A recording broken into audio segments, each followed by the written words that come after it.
저희가 지난 시간에 온체인 지표를 못 다룬 게 굉장히 많아서 오늘 온체인 지표부터 좀 다뤄보고요. 시장 이야기 이어가겠습니다.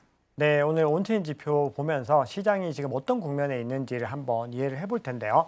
자, 오늘 준비한 온체인 지표는 우리 시청자분들께서 어떤 주체들에 좀 주목을 하면 좋을지를 감안을 해서 선정을 해봤습니다. 그러니까 시장의 어떤 추세들이 변경하는 포인트들, 그리고 시장이 어떤 방향으로 흘러가는지를 살펴볼 수 있는 포인트들을 한번 준비를 해봤는데요. 자, 첫 번째로 준비한 장표는 라지 홀더라고 되어 있습니다. 즉 대규모 투자자들, 우리가 그냥 부를 때는 커뮤니티에서는 고래라고 부르는 주체들입니다. 1000개에서 10,000개 정도의 비트코인을 보유하고 있는 이 고래들의 움직임을 주목을 하셔야 되는데, 비트코인 가격이 조정을 받는 국면들, 이 검은색으로 표시된 이 차트가 계속해서 하락을 하면서 비트코인 가격이 조정을 받는 구간에서도 이 고래들은 어떻게 움직였는지를 한번 살펴보시면은 계속해서 물량을 늘려나갔습니다. 이 파란색, 보라색으로 표시된 것이죠. 즉, 이 얘기는 단기 투자자들, 그리고 소규모 투자자들, 이 개인 투자자들이 무서워서 물량을 싸게 던지면은 이 물량들을 누가 다 주어서 다 가져갔는지를 보면은 알 수 있는 겁니다. 즉, 고래들은 지금 시점을 중요한 투자의 포인트로서 활용하고 있다는 것을 첫 번째로 주목하셔야 됩니다. 자, 두 번째로는요. 그러면 가격이 왜 이렇게 단기적으로 흔들렸는가? 이 부분들을 한번 답을 찾아보면은 단기 보유자들이었습니다. 즉, 시장에서 155일, 6개월 미만으로 비트코인을 보유하고 있었던 이 주체들은요, 아무래도 시장이 굉장히 뜨거웠던 시점, 트럼프 대통령이 당선됐던 그 시점, 이때 느지막하게 올라탔기 때문에 이 비트코인의 가치가 얼마나 좋은지에 대한 인지가 부족합니다. 그러다 보니까 시장이 흔들리니까 갑자기 이게 왜 흔들리는지에 대한 것들도 알지 못하고 뭔가 두려운 마음들이 더 커졌기 때문에 물량들을 많이 던져냈다라고 봐야 되는 거죠. 그래서 단기 보유자들의 SOPR 지표라는 걸 보면서 단기 보유자들의 움직임을 확인할 수 있는데요. 보시면 여기 1을 경계로 해서 1보다 낮은 구간에서 이렇게 형성이 되는 걸 볼 수 있죠. 이 얘기는 단기 보유자들이 실현 가격에서, 그러니까 실현 손실을 보면서 물량을 던졌다는 겁니다. 즉, 실제로 손해를 보고 마구잡이로 패닉 셀링을 했다라는 것들을 알 수가 있는 거죠. 자, 그런데 이렇게 단기 보유자들은 움직였지만 장기 보유자들, 즉 155일 이상 보유하고 있었던, 그리고 오랫동안 비트코인을 보유하고 있었던 이 장기 홀더들은 어떻게 움직였냐 하면은 사실상 잔잔하게 움직였습니다. 그렇게 큰 폭의 변동 없이 그냥 이 시장을 갖다가 무덤덤하게 바라보면서 지내왔다는 것들을 확인할 수 있죠. 과거에 작년에 굉장히 좀 블랙 먼데이라고 해서 시장이 흔들렸던 그 구간들과 비교했을 때도 월등하게 잠잠한 움직임을 보였습니다. 즉, 결론을 한번 말씀을 드려보면은 시장에서 오랫동안 보유하고 있었던 투자자들, 그리고 많은 물량을 가지고 있는 투자자들, 이 중요한 주체들은 이번 하락장에서 미동도 하지 않았고 더욱이 물량을 더 모았다. 이 부분들이 중요합니다. 자, 다음으로는요, 코인베이스 프리미엄 지표라고 해서 한번 소개해 드린 적이 있는데요. 미국의 기관 수요를 측정할 수 있는, 미국 거래소에서 얼마나 많이 프리미엄이 붙어서 거래가 되는지를 확인할 수 있는 지표인데요. 이 지표가 최근까지 계속해서 음수 영역이었습니다. 그 얘기는 미국의 기관들이 속 시원하게 들어오지 못했다라는 거죠. 자, 그럼에도요, 음수에 머물고 있지만 계속해서 바닥을 높여가고 있습니다. 즉, 미국의 기관발 수요, 기관의 투심들도 차츰 돌아오고 있다, 이렇게 볼 수가 있는 거죠. 자, 정말 마지막으로 이 원체인 지표 준비를 했는데요. 자, 이 지표는요, 아마 조금 생소하신 분들도 계실 텐데 인터 익스체인지 플로우 펄스라고 하는 지표입니다.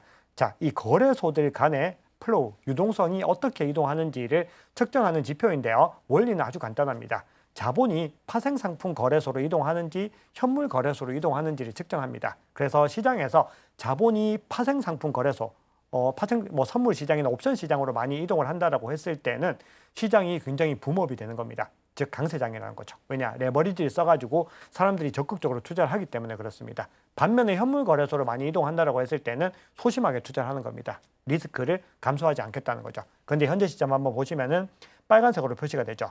네, 자본이 대부분은 현물 거래소로 흘러가서 아주 소심하게 투자를 하고 있다는 겁니다. 이 얘기는 현재 온체인 상으로 봤을 때 시장은 명확하게 약세 국면에 있다는 거죠. 하지만 이 국면들이 다시 회복이 되면은 이렇게 파란색으로 쳐져 있는 이런 구간들로 접어들게 되면은 다시 시장에 자본이 열심히 들어와 가지고 레버리지도 활용하고 뭔가 투기적인 자본들도 들어오고 하면서 붐업이 일어난다는 겁니다. 그래서 이 구간들을 준비를 하면서 지금 시점은 열심히 물량을 축적하고 준비해야 될 시기다. 이렇게 보시는 것이 현재 시장의 관점에서는 투자의 관점에서는 가장 합리적이지 않을까 그렇게 개인적으로 보고 있습니다.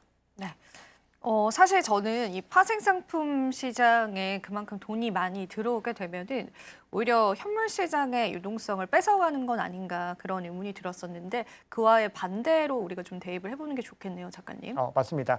시장에서 결국은 이 시장의 붐업을 만들고 본격적인 상승을 만드는 게 트레이더들입니다. 근데 지금 트레이더들의 온체인 지표상의 움직임 보면은 소심하기 그지없는 움직임들을 보이고 있는데 결국은 이 사람들도 워낙에 대규모 자본을 움직이다 보니까 관세 정책이 이런 상황에서 잘못 포지션을 들어갔다가 청산이 될 수 있는 위기들이 많이 있다는 거죠. 그러다 보니까 이제 벌만큼 좀 벌었으니까 잠시 시장을 좀 관찰해보자 하고 지금 기다리고 있는 것이고 결국은 이 추세들을 다 같이 보고 있습니다. 그래서 중요한 차트들을 같이 보고 있기 때문에 이 사람들이 특정 구간에서 자본이 본격적으로 유입된다라는 시그널들이 명확하게 확인이 되면은 다 같이 우리 커뮤니티 용어로 가지화를 외치는 거죠. 그렇게 되면은 자본이 본격적으로 유입이 되고 그렇게 큰 주체들에 의해서 붐업이 일어나고 나면은 개미 투자자들은 그제서야 또 늦게 이제 들어옵니다. 이제 늦으면 안 되겠다 생각을 하고 어느 정도 상승한 그 구간에서 올라타기 시작하는 거죠. 그러면 더 많이 상승을 하게 되는데 그렇게 되면은 개인 투자자들도 레버리지를 굉장히 많이 쓰기 때문에 그때는 이제 개인 투자자들의 레버리지가 늘어나는 그 추세에서는 우리 같은 투자자들이 이제 우리 나갈 준비를 좀 해야 되겠구나 그렇게 판단을 할 수가 있다는 거죠.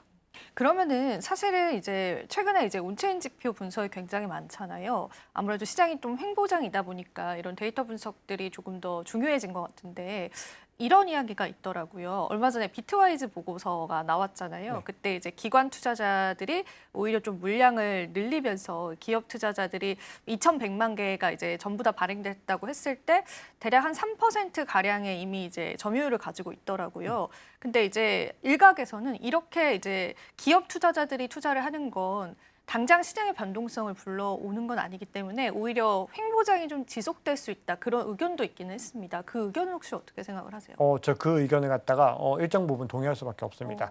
지금 시장에서 뭔가 알트코인이 지지부진한 움직임들이 많이 나오는데 저는 그 이유의 중심에 좀 그런 이유가 있다고 저도 생각을 하고 있습니다. 그래요. 자본이 좀 더 자유롭게 순환을 해야 되는데 과거에는 그냥 이 시장에만 있다 보니까 막 사실은 좀 아무렇게나 움직였거든요. 그러다가 뭐 특정 고래들이 또 이것도 펌핑 시켰다가 이것도 펌핑 시켰다가 이런 움직임들이 나올 수가 있었는데 지금은 기관이나 기업들이 자본을 가져간다는 거는 이런 기관이나 기업들이 돈놀이를 하진 않거든요. 기본적으로 이것들을 가져간다는 거는 비트코인의 가치를 상당히 오랜 기간 보고 이걸 아무리 적게 잡아도 5년, 10년 그 이상 바라보고 투자를 한 것이기 때문에 그렇게 자본이 여기에 묶여버리면은 사실 이 시장에서 유동될 수 있는 돈 자체는 한계가 있는데 이것들이 중요한 주체들이 그냥 계속 가지고 있을래라는 관점을 가져가면은 단기적으로는 좀 부대낌을 가져갈 수 있죠. 그럼에도 계속해서 신규 자본이 꾸준히 유입된다라고 하는 측면들이 중요하고 결국 이 자본들이 여기서 묶인다는 거는 공급이 계속해서 줄어든다는 겁니다. 그러면은 중장기적으로는 특정한 트리거가 발생을 했을 때 사고 싶어도 살 수 없는 현상들이 또 나타날 수가 있는 거죠.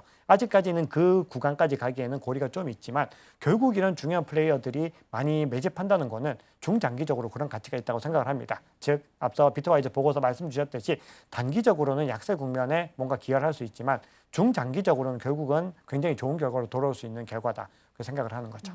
비트와이저 보고서가 또 시장에서 많이 거론이 되길래 한번 여쭤봤습니다. 그러면은 지금 저희가 현재 시점에서의 비트코인은 어떤 투자 전략을 가져가면 좋을까요? 네, 현재 시점이 제가 요거는 제가 유튜브에서 좀 제 개인 유튜브에서도 많이 말씀을 드리는데 시장이 너무 복잡합니다.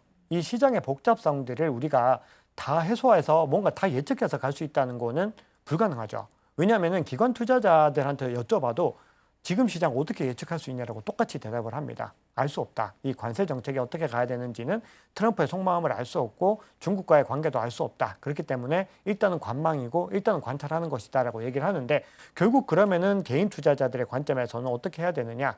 이것들을 예측하는 것이 아니라 먼저 대응 전략으로서 가져가야 되는 겁니다. 그런데 그 대응 전략이 굉장히 단순합니다. 결국은 쌀 때 사서 비쌀 때 파는 전략인 거죠.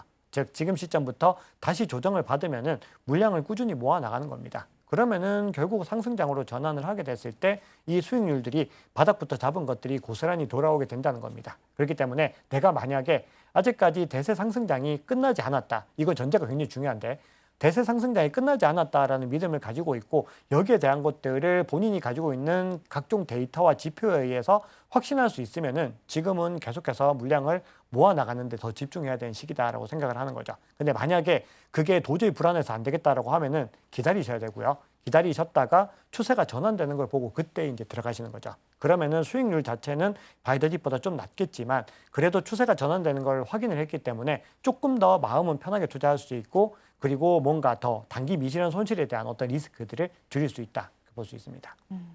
사실은 지금 이제 비트코인이 많이 떨어지기는 했지만요. 그래도 지난 약세장에서 물량을 모아갔던 분들은 여전히 수익권이다라고 합니다. 그만큼 우리가 또 시장의 사이클을 보면서 오히려 시장에서 물량을 모아가야 할 때와 또 매도를 해야 될 때를 잘 파악하는 건 너무나 중요할 것 같고요. 지금 시장이 또 비트코인의 물량을 많이 못 담았던 분들에게는 기회가 될 수도 있겠어요. 그런 관점들 챙겨보시면 좋겠습니다. 오늘 알트코인 이야기도 저희가 나눠봐야겠죠. 자, 알트코인 시장 어떻게 보고 계신지 좀 이야기 들어볼게요. 네, 우리 알트코인 얘기를 이미 벌써 조금 나눴는데 알트코인이 좀 좋지 못합니다. 예. 흐름 자체가 좋지 못한데 그래도 다행히 또 특정한 코인들 위주로 뭔가 또 활력을 좀 틔워주는 움직임들도 나오고 있어서 특정 종목들은 또 비트코인보다 좋은 움직임을 내고 있는 것들도 있는데요. 전체적으로 알트코인 시즌 인덱스로 봤을 때는 최근에 한 14에서 한 12 정도까지도 내려갔었습니다. 그러니까 대부분의 메이저 알트코인이 비트코인보다 수익률이 낮은 압도적인 비트코인 시즌을 보였는데 지금 그 국면들이 조금씩 좀 해소가 되고 있는 국면들을 보이고 있고 그리고 이 비트코인의 도미넌스 지표이죠. 시가총액 점유율 지표 자체도 지난번에 왔을 때 한 요 정도에서 지지를 받고 있다가 월등하게 올라갔다가 지금 현재 요 구간에서 지지를 받고 있는데 64%의 경계를 움직이고 있습니다. 그 얘기는 굉장히 높은 수준이죠. 보시면은 이 구간들에 거의 밀접해 있기 때문에 현재 시점은 어쨌든 비트코인이 알트코인 대비로 더 좋은 흐름을 가져가고 있고 당분간 한 번 더 비트코인의 자본이 더 유입이 되고 알트코인으로 순환이 될 가능성들도 염두에 두면서 준비를 해야 됩니다. 자, 그런데 중요한 관점은요.